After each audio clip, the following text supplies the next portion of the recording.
বন্ধুরা, শুভ বিবাহ ধারাবাহিকের আজকের পর্বে দেখানো হয়েছে ঠাম্মি তিয়াশার বাবাকে বলেন, আপনি কোনো চিন্তা করবেন না, আজ এই বাড়িতেই তিয়াশার সাথে সমুদ্র দাদুভাইয়ের বিয়ে হবে।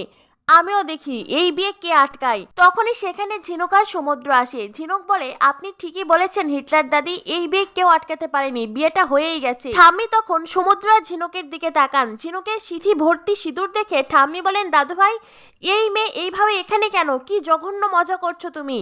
তেজ বলে, সমুদ্র তোরা বিয়ে করেছি? তখনই সেখানে সুধা আসে। সুধা এসে বলে, ঝিনুক সমুদ্র তোরা বিয়ে করেছি? তেজ সুধাকে বলে, সুধা আপনাকে তো বলেছিলাম দোয়েলের সাথে সমুদ্রের বিয়ে ভাঙতে, আর আপনি শেষে কিনা ঝিনুকের সাথে সমুদ্রের বিয়ে দিয়ে দিলেন, তাও আবার কাউকে না জানিয়ে।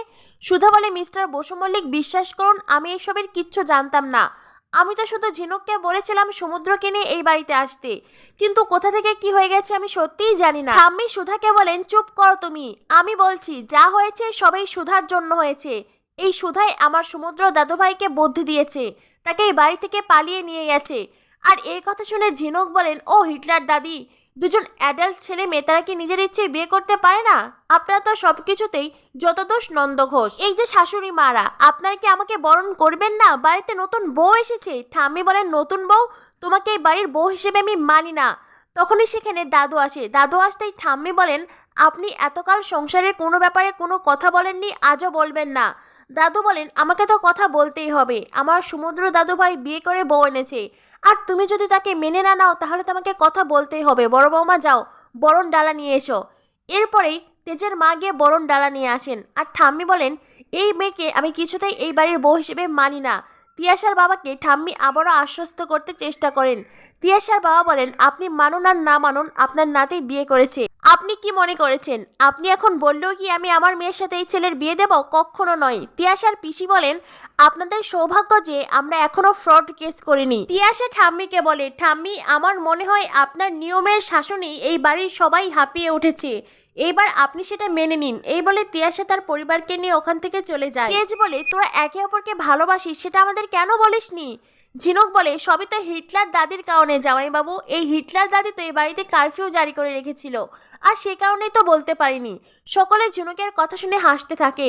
এরপরে বড়মা ঝিনুককে বরণ করতে গেলেই ঠাম্মি বলেন, না, এই বাড়িতে যদি কেউ বরণ করে তাহলে আমার মরা মুখ দেখবে। ঝিনুক বলে, উফ হিটলার দাদি, এইসব একই ডায়লগ আর কতদিন চলবে বলুন তো? এই এক ডায়লগ দিয়ে দিয়ে তো সকলকে থামিয়ে রেখেছেন। এরপরে ঠাম্মি কুলো নেয়। কুলো নিয়ে ঝিনুককে কুলোর বাতাস দিয়ে বিদায় করতে চায়, অলক্ষী তাড়াতে চাই। তখনই ঝিনুক বলে, দিন দিন, আমাকে দিন, আপনার তো বয়স হয়েছে। ঝিনুক ঠাম্মির হাত থেকে কুলো নিয়ে ঠাম্মিকেই বাতাস করে, আর তারপরেই বলে, আর কি কাউকে পাপমুক্ত করতে হবে? খানিকটা বাতাস তরিতার দিকেও দেয়, কারণ ঝিনুকের মনে পড়ে যায় এই মানুষগুলো সুধার সাথে কতটা দুর্ব্যবহার করেছে। ঝিনুকের এমন কাণ্ড দেখে তেজের মা, মেজো মা, তেজের বোনেরা তাদের তো হাসতে হাসতে গড়াগড়ি খাওয়ার মতন অবস্থা। এরপরে ঝিনুক সমুদ্রকে নিয়ে বাড়িতে ঢুকতে চাইলেই ঠাম্মি বলেন, এই বাড়ি আমার, তাই এই বাড়িতে তোমাদের কোনো জায়গা হবে না। ঝিনুক বলে, ঠিক আছে, আমরা একে অপরকে ভালোবাসি, আর আমরা যদি একসাথে নাই বাঁচতে পারি, একসাথে মরতে তো পারবো। এই বলে সমুদ্রের হাত ধরে টেনে বাড়ি থেকে বের হয়ে যায়। আর এটা শুনে বাড়ির সবাই তাদের পিছনে পিছনে আসতে থাকে। বাগানে এসে তারা কেউই আর সমুদ্র ঝিনুককে খুঁজে পায় না। সুধা বলে, মিস্টার বসু মল্লিক, আমি তো বুঝতে পারছি না ওরা গেল কোথায়। এরপরে দেখা যায় ঝিনুক আর সমুদ্র ছাদের ওপরে। ঝিনুক বলে, হিটলার দাদি যদি আমাদের বিয়েটা মেনে না নেয় তাহলে আমরা এখান থেকে ঝাঁপ দিয়ে আত্মহত্যা করব। আর এই কথা শুনে সকলে ভীষণ ভয় পেয়ে যায়। পাড়া প্রতিবেশীরা এসে ঠাম্মিকে বলেন, মাসিমা, আপনি আপনার ছোট নাতি আর তার বউকে মেনে নেননি? আহারে কি সুন্দর ফুটফুটে দুটো ছেলে মেয়ে, ওদের যদি কিছু হয়ে যায়। সুধা বলে, মিস্টার বসু মল্লিক ওরা কি করছে? তেজ বলে, দেখুন দেখুন, নিজের বোনকে দেখে শিখুন কি করে ভালোবাসতে হয়, তবে ওরা এই মুহূর্তে যেটা করছে সেটা ভুল করছে। ঠাম্মি বারবার করে সমুদ্রকে নিচে আসতে বলে, কিন্তু না, সমুদ্র নামে না। এদিকে ঠাম্মি তাদের সম্পর্ক মেনেও নিচ্ছেন না।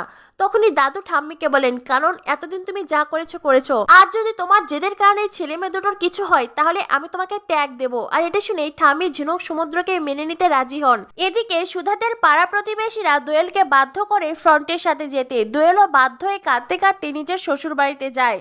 এরপরে দেখানো হয় সুধার জেঠিমণি সব রাগ সুধার ওপরেই ওগড়াতে চায়। সুধার জেঠি সুধাকে মারতে আসলেই সুধা সে লাঠি ফেলে দেয়। সুধার জেঠি বলে, আজ আমি তোকে এই বাড়ি থেকে বার করে দেব। সুধা বলে, জেঠি ভুলে যেও না, এই বাড়িটা আমার। সুধা নিজের অধিকারের কথা মনে করিয়ে দেয়। তেজ বলে, আপনি যে অপরাধ করেছেন তাতে করে সুধা নয়, বরং আপনাকে এ বাড়ি থেকে বার করে দেওয়া উচিত। জেঠি বলে, নিজের বরকে নিয়ে এসেছিস অধিকার ফলাতে?